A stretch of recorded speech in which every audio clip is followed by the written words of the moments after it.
Hörmətli Şərq Türkistanlıq qərindaşlar, Şərq Türkistan xəbər agentliğinin xəbərlər proqramısını görüşünüzü qızğın qarşı alırıq. Tövəndə təfsili məzmunlarını diqqətinizə sunumuz. Təcavüzçü Xitayning dunyoga təhdid bo'lish niyati barğansiri oshkorlanmoqda. Təcavüzçü Xitay yolg'on tashviqotlar orqali zimini kengaytirish, boshqalarga təcavüzçü qilqini keydirish, o'zini adolatlik kishilik huquq qo'g'dug'uchisi ko'rsatish tirishchanligini kuchaytmoqda. Xitayning chetga ichilgan zuani CGTN televiziyasi 28 noyabr kuni Okinawa viloyatining to'qilgan tarixini tunishtirgan. Ya'ni Okinawaning o'tmishda Ryukyu xonadonligiga tava joy ekanligini, arxeologlar Ryukyu oroli deb ataydigan Ryukyuning podshohlik bayqilishidan burun 15-asrda tepilganligini, Sharq Osiyoga joylashganligini, Xitoyning sharqi-janubiy qirg'og'iga parallel keladiganligini, Xitoy, Tayvan, Yaponiya orasida yay shaklida so'zilgan bir zamin ekanligi, Ryukyu ismining Xitoychadagi giganit ajdarho ma'nosida keladigan Liuchu so'zidan keladiganligini, xalqining 1372 yildan burungi vaqtlardan toki 1866 yilgacha bo'lgan 5 asr jarayonida Xitoyning Ming sulolasi bilan intayin quyuq munosabatda bo'lganligini, imperator saroydan 24 qatim elchi avatib unvon berishga tirishganligi va Ryukyu podshohligiga Shang degan familiya berganligini, 1392 yili Xitoy imperatori Hongfu Xitoyning Fujian o'lkasidan qayiqchi kemichi avatib Ryukyuda tijoratchi va sayohatchi sifatida o'ltiraqlashib qolganligini, bularning nurg'ulg'an Xitoy oilalariga vakillik qiladiganligini va Xitoyning Ryukyudagi dastlabki aholisini tashkil qiladiganligini, yerli xalqi bilan tinch birga yashaganligini, podshohlikning siyosiy sistema, aralash kulturini shakllantirganligini, Ryukyu xalqining Yaponlardan tamoman farqli holda o'ziga xos kulturi va odatini shakllantirganligini, Yaponiyaning uzun zamonlardan buyon Ryukyuni orzulab kelganligini, 1609 yili Yapon urushxo'rlarining ishg'ol qilib olganligini, Ryukyuning shimolini amaldan qoldirganligini, Shimoliy Amami orolining Yaponiyaning Kogoshima viloyatiga qo'shilganligini, boshqa orollarning Okinawa viloyatiga aylanganligini, 1946 yilida Amerikaning Yaponiyaning chegarasini Okinawaning sirtidagi shimoliy meridian 30 gradus parallelining ishida qilib belgilaganda Yaponiyaning qarshi fikr qilmaganligini, 1951 yili so'g'uq munosabatlar urushi avjiga chiqqandan keyin Amerika Xitoy bilan Sovet ittifoqiga qo'shilmagan San Fransisko kelishimini to'qib chiqib, Birlashgan Davlatlar Tashkilotini uning vasilasi qilib qo'yganligini, birdan-bir boshqarish huquqini o'ziga tava qilib olganligini, Yaponiyaning va Amerikaning muhim strategik bazasiga aylanganligini, tunji orol zanjiri deb nom olgan bu orolning keyingi 20 yilda Xitoyning sharqiy qirg'og'idagi Amerikaning harbiy bazasi bo'lganligini, 1971 yilda Amerikaning haqsiz qaror chiqarib, orolning qonun chiqarib adliya, ma'muriy huquqini Yaponiyaga bergan bo'lsa-mu, egilik huquqini bermaganligini, hech kimning yerlikning fikrini olmaganligini, Yapon davlatining xalqning yerlik xalq ekanligini e'tirof qilmaganligini, asrlar bo'yicha Xitoyning kuchli ta'siriga uchrab, o'xshashlik shakllangan Ryukyu oroli xalqining o'z tilining Yaponiyaning har qaysi davrlardagi hukumati tomonidan cheklanganligini, yerli xalqni osmon-osiyo qilganligini, hozirgacha Yaponiya hukumatining yerli xalqni e'tirof qilmaydiganligini, haq huquqlariga e'tibor bermaydiganligini, Xitoyning Birlashgan Davlatlar Tashkilotidagi elchisining bir necha qatim ularning haq huquqiga erishish kerakligini tavsiya qilganligini bayon qilgan. Xitoy Amerika munosabati tadqiqotchilari alayda tadqiqot maqolasini e'lon qilib, bu g'arazlik soxta ideyani kuchlantirgan. Sharq Turkiston surguni hukumatining Jumhur raisi doktor Mamtiminali apandi nurg'ulg'an Xitoy xalqi o'zlarini aynak uyda yashayotgandek his qilib, haqiqatlarni ko'rmasga selib oladi. Boshqalarga tosh etib, oqibatda o'zlarining uyini chaqadi.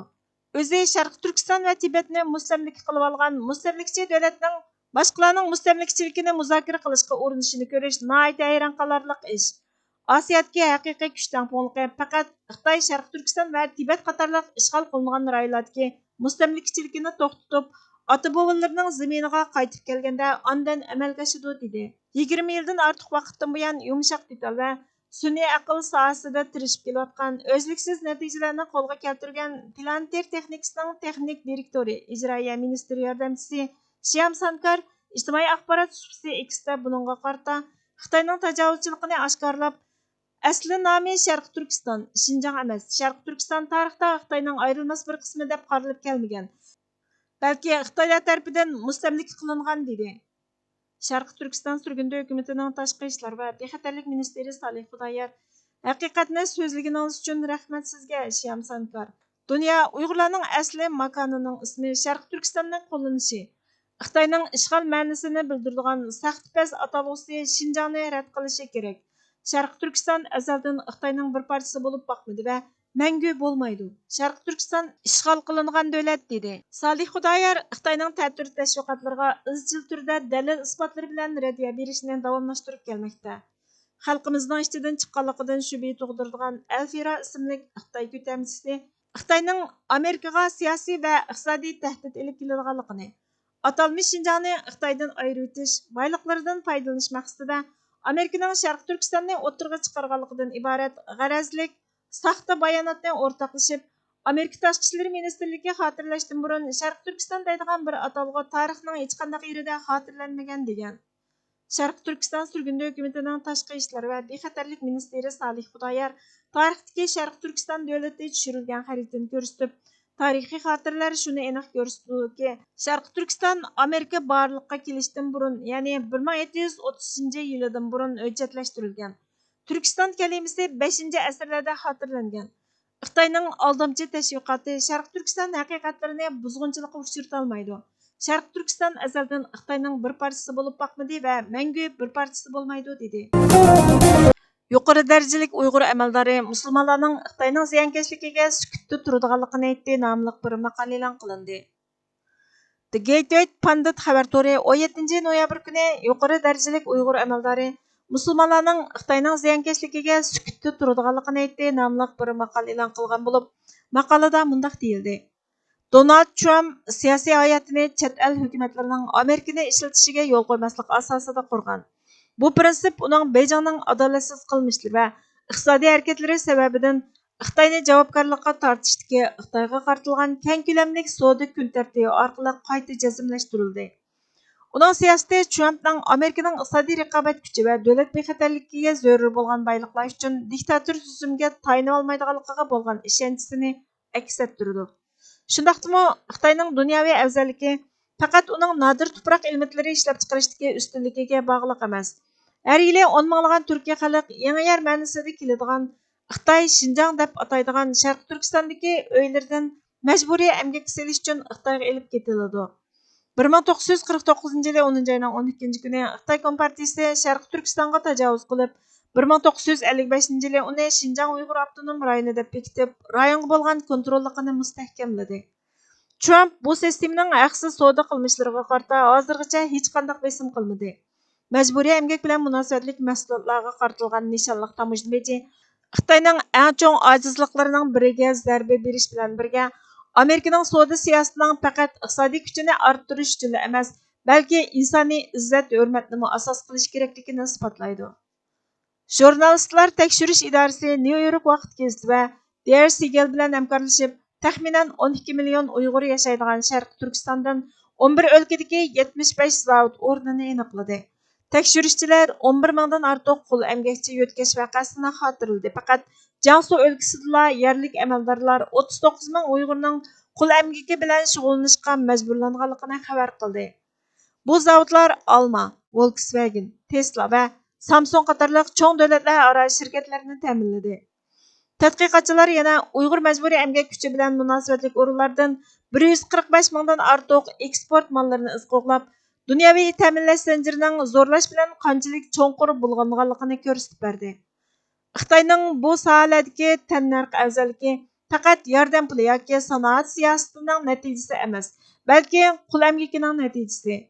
Şərqi Türkistan sürgündə hökumətinin Cumhur Rəisi Doktor Məmtəmin Əla bilan söhbətin jarayonida u Xitoy hukmronligi ostidagi Uyg'ur turmushini raqamli turma deb tasvirlab, nurg'ulg'an ishchilarning dastlabda cho'ng tipdagi lager sistemalarida tutib qilinib, keyin zavodlarga majburiy elib berilganligini tushuntirdi. Doktor Məmtəmin Əla menga qul emgaki faqat arzon tovar ishlab chiqarish bilan cheklanib qolmaydi, balki Beyjingning erkin dunyo bilan raqobatlashishga yordam beradigan iqtisodiy harakatlantirgich kuch dedi. Doktor Məmtəmin Əla yana emgak sistemasiga ergishib kelayotgan Uyg'ur kulturi madaniyatining vayron bo'lganligini ta'kidladi. U madaniyat inqilobi mezgilida Şərqi Türkistonning Atush shahrida o'tkazgan balaliq davrlarini eslab, Bizdə söz erkinligi, hərəkət erkinligi və fikir erkinligi yo'q edi dedi. Doktor Məmtimin Əla Uyğur ziyolilərinin g'oyib bo'lishi və barlıq cəmiyyətlərinin kollektiv jazoga tortilishini kuzatdi. Uning uchun majburiy əmgək vaqtliq siyosat emas, balki bevosita bostirish bo'lgan Xitoy eksportiga bog'langan mamlakat sanoat iqtisodining sistemalik elementi. 2020 yildan 2023 yilgacha Amerikaning nadir tuproq elementlari importining taxminan 70% Xitoydan kelgan. Dunyodagi elektr mashinalari, shamol turbinalari va boshqariladigan bomba uchun muhim bo'lgan mangulik magnit ishlab chiqarishning 90%dan ko'proqi Xitoyning kontrolligida. Amerikaning Xitoyning ta'minlash zanjiriga tayinishi Sharq Turkistondagi bostirish mashinalaridan ayrila olmaydi. Qurultayning 2021 yili ma'qullangan Uyg'urlarning majburiy emgakka selinishining oldini olish qonunining ijro qilinishi tekshi emas. 2023 yili Amerika Tamojna va chegara qo'g'dash idorasi majburiy emgak masalasi sababidan 1 milliard 400 million dollarlik malni tutib qolgan. Ammo Xitoyning sistemasining keng ko'lamda bo'lishi nurg'ulg'an tovarlarning yanada o'tib ketishini keltirib chiqardi. Beyjingning Uyg'ur ishchilarini Xitoy o'lkalariga tarqatish iqtidori bayqashni texnik qiyinlashtiradi. Xitoydan import qilingan har bir arzon mahsulotning yoshirin bedeli bor. Buni uylardan majburiy ayirib etilgan, o'zliksiz nazorat qilinayotgan va qamoq jazosi tahdidi ostida zuvan surolmaydigan Uyg'urlar to'laydi. Amerikalik iste'molchilar bu bostirishni o'zlari bilmagan holda qo'llashga majbur bo'lmasligi kerak. Trumpning savdo siyosatlari unumli iqtisodiy qurol, ammo ularning haqiqiy yoshirin kuchi iqtisodiy ta'sirini axloqiy aniqlik bilan bog'lashda. Milliy bexatarlikni qo'g'daydigan savdo siyosati egilik huquqining kuchli bayonnomasi.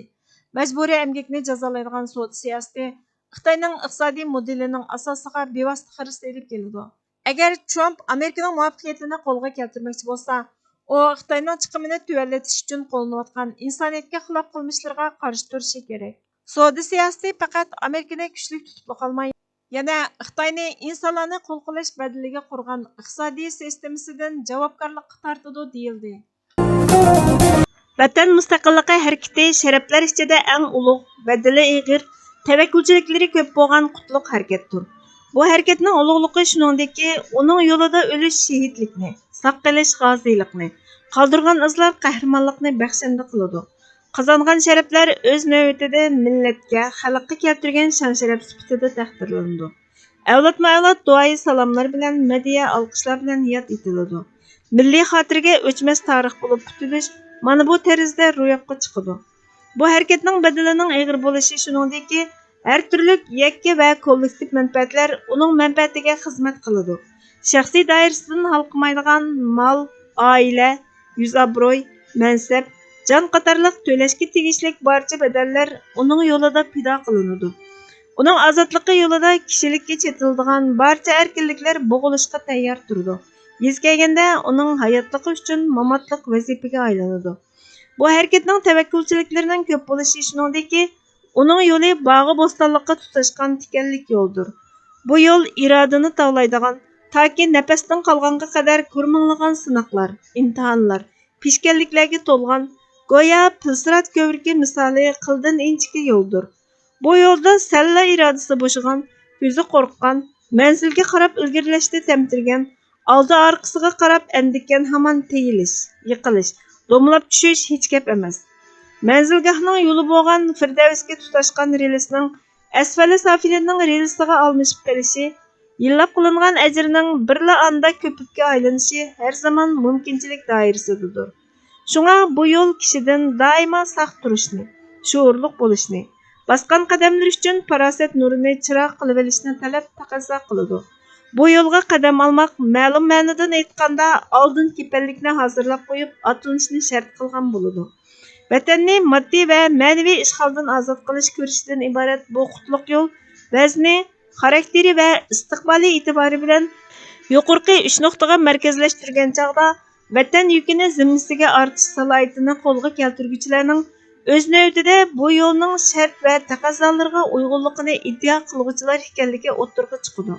Shundaqla mazkur shart va taqozolarga uyg'un kelmaydiganlarning bu yo'lga qisilib olishning o'ziga va vatanga zulm qilg'uchi bo'lib qoladiganligi, kishining aslida faqatla chami yetadigan ish bilan mukallaf ekanligi, Şərtə uyğunlaşmaganlarning vatan yükini zimmasiga elish salohiyati yo'q bo'lib qolmay, aksincha vatanga yük bo'lishdan boshqaga yaramaydiganligini bilib yetishi, haddini bilishi, dangsishi kerak bo'ladi. Burhan Muhammadning noahlilik va salohiyatsizlik sirtmoqlarida bo'g'ilayotgan mustaqillik ko'rishi nomli maqolasidan elindi. Bugungi xabarlarimiz bu yerda oxirlashdi. Bizga vaqt ayirganingiz uchun ko'pdan ko'p rahmat. Kelar qatimki programmamizda ko'rishguncha Allohga omonat bo'lgaysizlar.